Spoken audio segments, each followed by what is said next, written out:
What's up guys, it's Mike here from Untitled Tech, and today for review, as you can see in front of me, we have the Surface Duo by Microsoft. So this is a very controversial phone. It's a very divisive phone. The sentiment online for this phone is either you love it or you hate it. There's not really much middle grounds, and I can understand why, because it's quite polarizing in the regard that some elements of this phone are just amazing and you could feel like you're holding a piece of the future, while other elements of the phone are bad and you feel like you're using a phone that came out 5 years ago. So that could be, that could be strange and it sounds weird, but I'll tell you exactly why. So let's get into it first. First, the hardware. As you can see, glass on the front, glass on the back. It's white, it's beautiful, super clean looking. Then when you open it, here we go, we're at the highlight of the device, the folding open dual AMOLED displays. So this is obviously the main attraction of the phone. You have these two big displays, 4:3 aspect ratio, like I said. They're very vibrant, color accuracy is good. Everything is good about this display. I see this phone often compared to another folding phone, which is the Z Fold 2. But the use case for both these phones is really completely different. So this phone shines when you have two apps and you're using them at the same time rather than one.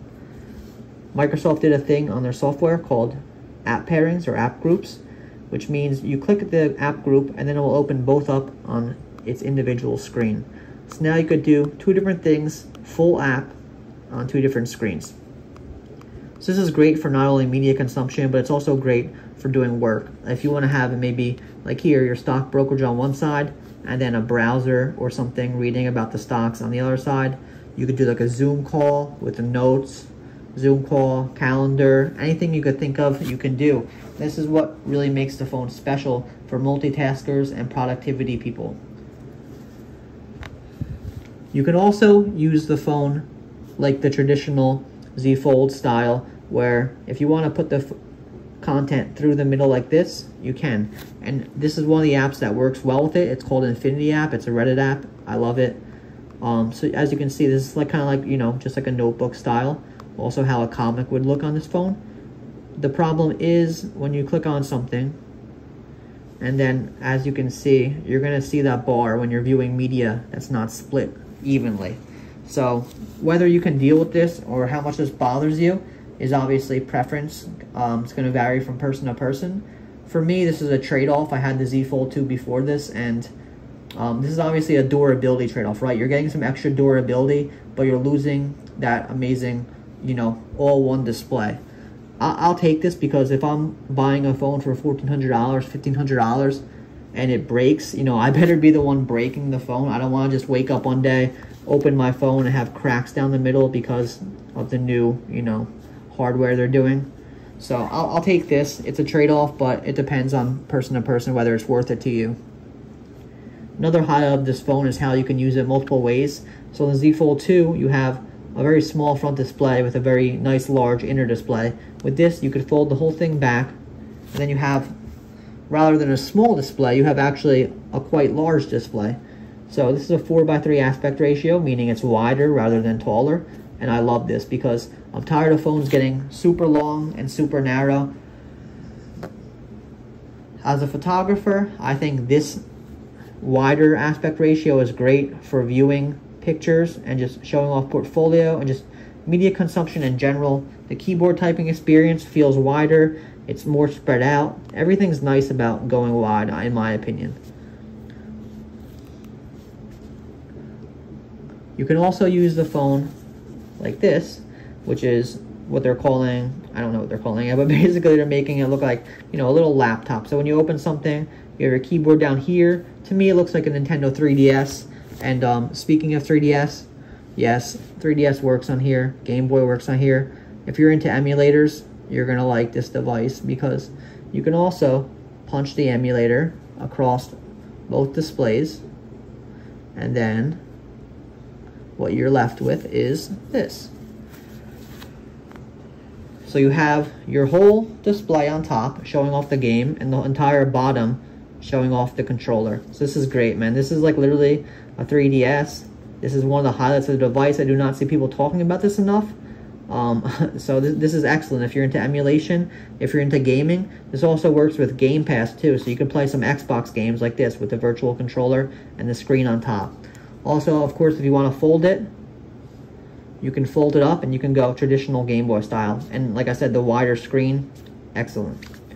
So the screens and what you can do on this device with the two screens is obviously a game changer. I love that they're pushing the tech. I miss when phones were exciting and stuff come out every year, you know, which is big upgrades. You know, nowadays phones have kind of peaked. We get a new processor every year and we get a new camera every year. But the user experience is pretty much the same. I like that Microsoft's doing something different here, and I love the hardware on this thing. The problem is the software, right? There's some cons on this device, and we need to talk about them. One is just the software in general. It's not only buggy, but it's not getting updated properly as it should. This is a bit ridiculous to me because this is Microsoft we're talking about, right, guys? Like, I know a lot of people love the Windows Phone, and we remember what happened with the Windows Phone, right? Some amazing hardware, some amazing software in terms of how it looks. Everyone liked the tiles. It was very advanced, but Microsoft just didn't put work into it, right? They didn't support it.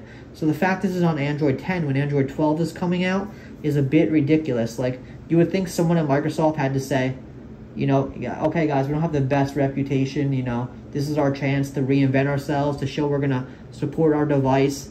Yet this is like Windows Phone 2.0 when it comes to software. I don't know how that happened. I don't know what the hell Microsoft is doing, but I'm not a fanboy. I just like tech. I like every company's tech. Whatever tech is nice, so I'm not going to suck up to them.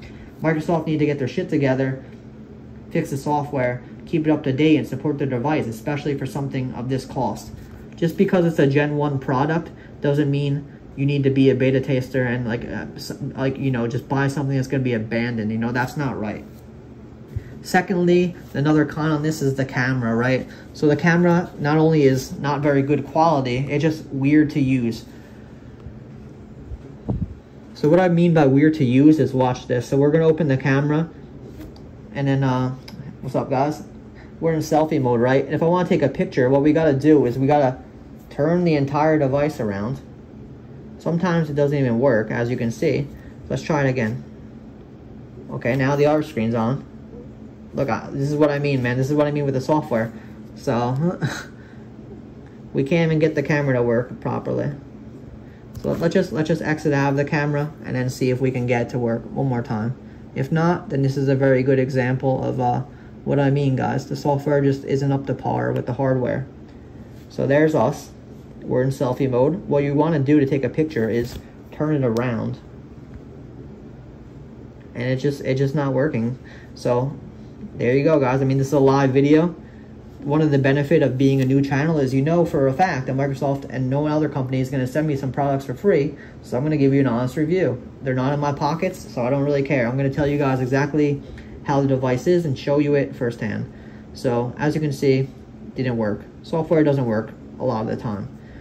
What should happen though is the camera is going to be selfie mode, and then since there's only one camera, you have to turn the entire device to get your back rear camera, right? So you're shooting with one camera and actually flipping the device around. This is obviously not ideal because it's janky, and when you're outside, you don't want to be flipping your $1,400 device around, like, you know what I mean, trying to get a quick picture. It's not really that great. And also the quality is not very good. I've been a photographer for years. I've worked with big companies such as ESPN. I've done sports photography, commercial photography. You know, so I know a little bit about cameras, and the camera quality on this is bad. It's like they pulled the camera out of a 5-year-old phone and put it into this. That's just the reality of it. So overall, what do I think about this device? I think the sentiment on it being divisive is definitely deserving. I think it's correct because on one side, you have this amazing looking phone, right? You have this amazing looking phone with this amazing hardware to some degree. You have these dual displays, which is really pushing tech. It's doing something new, and that's awesome. But then on the other side of the coin, you have bad software that doesn't work a lot of the time. You have janky software, like just how the apps work together. Some screens don't support certain layouts, right? So for example, if we have Reddit, right, and we want to go view it like the other app we had, all of a sudden we can't because now we gotta turn the phone like this. This is also if you're using the phone in tent mode, right? We can't. It will not turn. So it's only usable like this. So there's just some problems, right? It's like half the phone on one side looks amazing, but then when you start using it, you realize that there's so many issues. It's just not a good experience. So that's why I said when you open the phone and you're greeted with these two screens, you've hit the peak. This is the peak right here because you're holding it and you're looking at it and you're saying, wow, like I could see why people want this phone. This looks like a piece of the future. But then the software and just the use experience feels like a piece of the past. So, I mean, for $1,400, definitely do not recommend. Definitely hard pass on that. I've seen the phone selling for $700. At that point, I think it really comes down to how much of a tech nerd are you? How much do you need productivity? If you need 2 displays and that's all that matters, then go for it, man. You know what I mean? It's a fun device, but just know what you're getting into, right?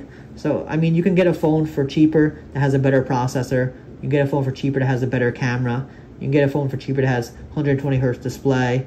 This phone's not about specs. It's about user experience and new technology. So, if you could take the good and the bad, buy the phone. But just understand that this is a mixed bag, and it's deserving of the criticism it gets and also the praise that it gets. So that's been my experience with the Microsoft Surface Duo. Tell me what you think in the comments below, and if you have any questions or specifics you would like to know about the device, feel free to ask and I'll be happy to speak about them. Thank you guys today for watching my video. I appreciate you all, and have a good day.